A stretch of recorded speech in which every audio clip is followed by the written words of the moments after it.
नमस्कार दोस्तों, ये जो मैं सिलेबस आपको दिखा रहा हूँ वो राजस्थान में आयोजित प्रथम श्रेणी व्याख्यात परीक्षा जो कि राजस्थान पब्लिक सर्विस कमीशन द्वारा ली जाती है उसके हिंदी विषय का सिलेबस है, जो कि अभी राजस्थान आयोग ने नवीन पाठ्यक्रम जारी किया गया था।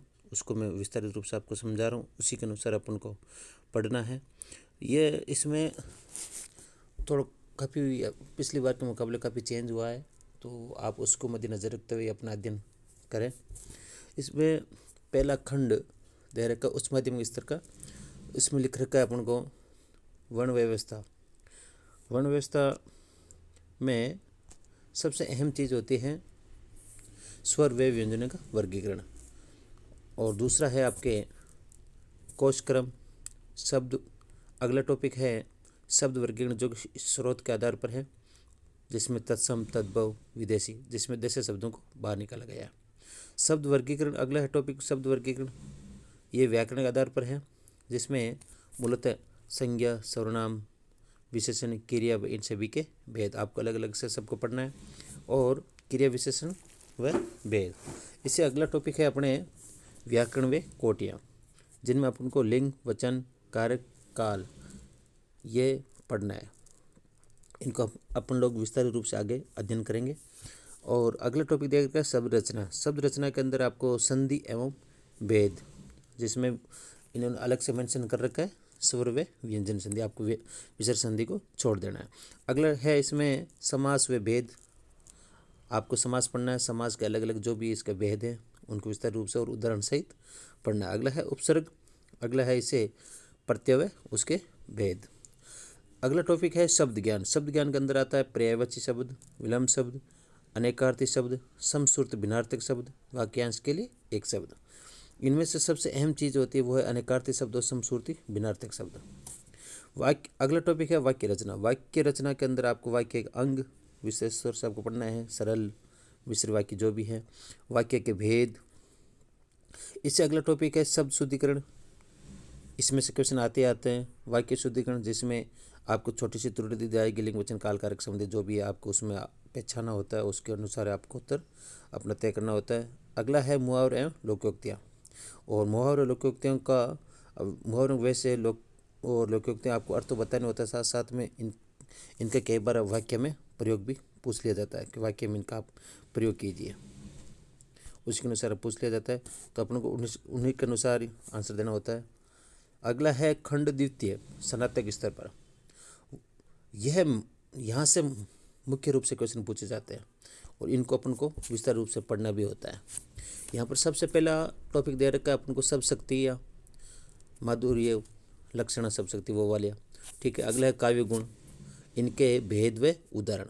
विशेष तौर से आप भेद उदाहरण पढ़ना होता है, क्योंकि आपको वहाँ पर एक उदाहरण दे दिया जाता है और उसके अनुसार आपको उसमें सब शक्ति या काव्य गुण पूछा जाता है। उससे अगला टॉपिक है अपने काव्य दोष, जिसमें आपको श्रुति कटुत्व दोष, अक्रमत्व दोष, दुष्क्रमत्व दोष, ग्राम्यत्व दोष, क्लिष्टत्व दोष, अप्रतित्व दोष। ये देखा जाए तो इतना कोई कठिन नहीं है, एक बार आपको इनको अच्छे से पढ़ लेंगे तो आराम से अपन को समझ में आ जाते हैं। इतना कोई विशेष तौर से नहीं कह सकते कि बहुत ज़्यादा कठिन है। अगला है इससे अलंकार। ये तो जो हिंदी भाषा के लड़के उनको विशेष तौर से आते हैं, जिसमें आपको विशेष तौर से ये जो दे रखे हैं वही पढ़ना है, इनके अलावा आपको अलग से कुछ नहीं पढ़ना होगा। जिनमें है यमक अलंकार, श्लेष, उपमा, रूपक, उत्प्रेक्षा, संदेह, भ्रांतिमान, विभावना, असंगति, विरोधाभास, अतिशयोक्ति, अफ्युति। ये अब की बार थोड़ा सा चेंज है, इसको थोड़ा पढ़ना होगा। इससे अगला है अपने छंद। छंद में द्रुत विलंबित, हरिगीतिका, दोहा, कुंडलियाँ, चौपाई, हपे, मदाक्रांता, मतेगंध, सवैया, मनहरण। ये अपने जो पहले द्वितीय श्रेणी में दे रखा था ना सिलेबस, लगभग वो भी अपने मिलता जुलता है, उसी के अनुसार अपन को अध्ययन करना है। उसका अलग है अगला टॉपिक है अपने रस, जिसमें रस का स्वरूप, रसावय यानी रस के अवयव और रस के भेद उदाहरण सहित पढ़ना है।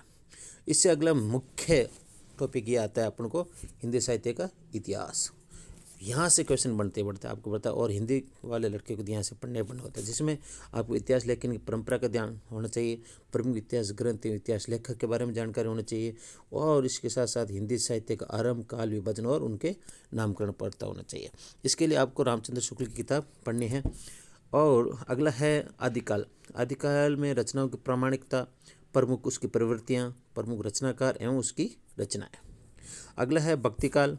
भक्ति का उद्भव, विकास, दार्शनिक पृष्ठभूमि, संत काव्य, प्रमुख प्रवृत्तियाँ, कवि एवं उनकी रचनाएं। सूफी काव्य, उनकी प्रमुख प्रवृत्तियाँ, उनके कवि एवं उनकी प्रमुख रचनाएं। राम भक्ति काव्य, उनकी प्रमुख प्रवृत्तियाँ, कवि एवं उनकी रचनाएं।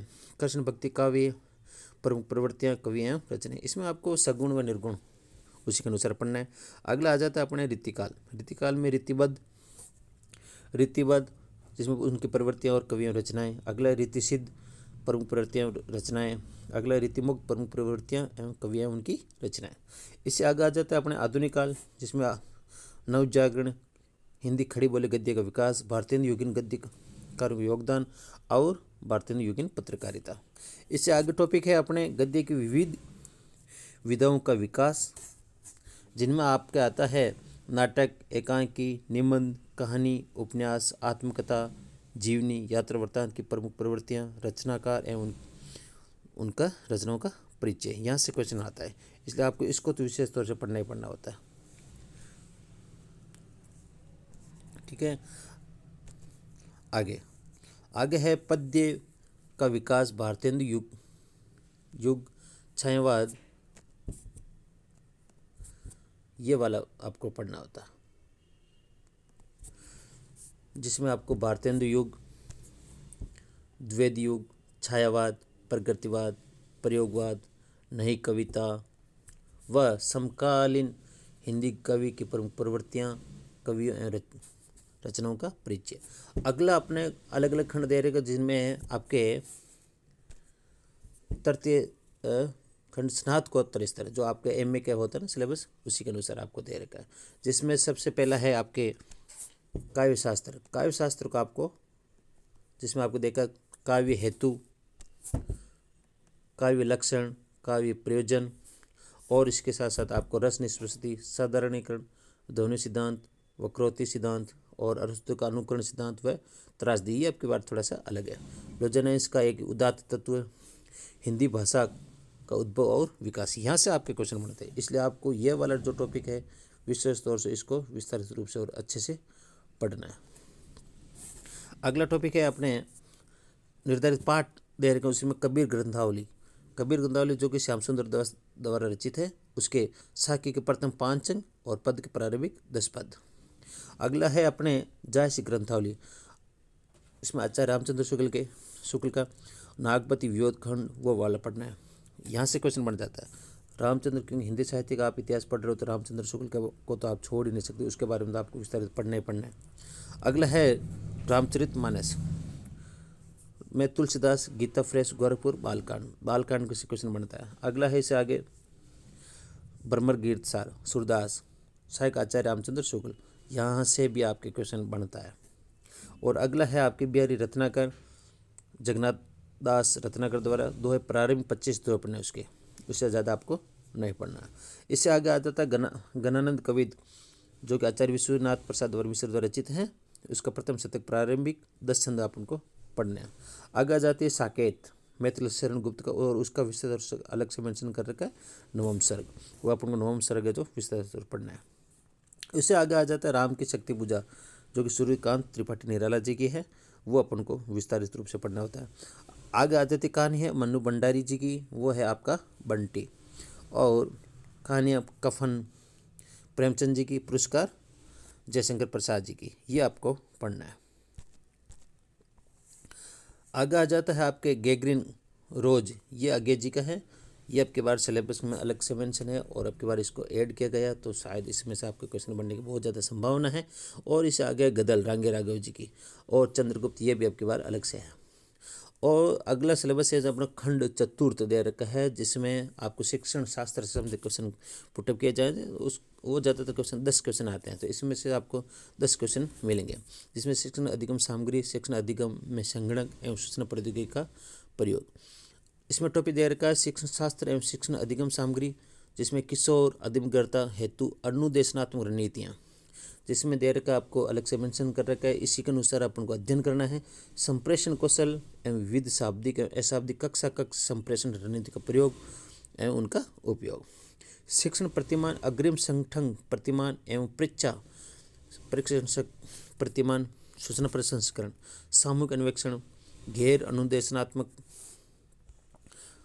प्रतिमान, शिक्षण के दौरान शिक्षण अधिगम सामग्री का निर्माण एवं प्रयोग। सहकारी अधिगम, ये आप, और इसके बाद में दे रखा आपके कंप्यूटर संबंधित क्वेश्चन है जो ICT से संबंधित कहलाते हैं। शिक्षण अधिगम में संगणन एवं सूचना प्रौद्योगिकी का उपयोग। यहाँ से आपके क्वेश्चन 5 क्वेश्चन मिल जाते हैं लगभग। ICT का संप्रति एवं डिजिटल अधिगम, अधिगम एवं वर्चुअल कक्षा का शिक्षण अधिगम एवं आकलन का औद्योगिक प्रौद्योगिकी का एकीकरण। ये अपन के बार जो सिलेबस दे रखा था RPSC के द्वारा हिंदी विषय के व्याख्याता के लिए, ये आपके बार नवीन पाठ्यक्रम है तो अपन को इसके अनुसार पढ़ना है। तो इसलिए दोस्तों मैं कहना चाहता हूँ कि मैं आपके बार ये पूरा सिलेबस अपने एकदम समझा के और मेरे द्वारा जो बनाए गए नोट्स है उसी के अनुरूप मैं आपको पढ़ाऊँगा। इसलिए आप मुझे सपोर्ट करें, चैनल को सब्सक्राइब करें। धन्यवाद।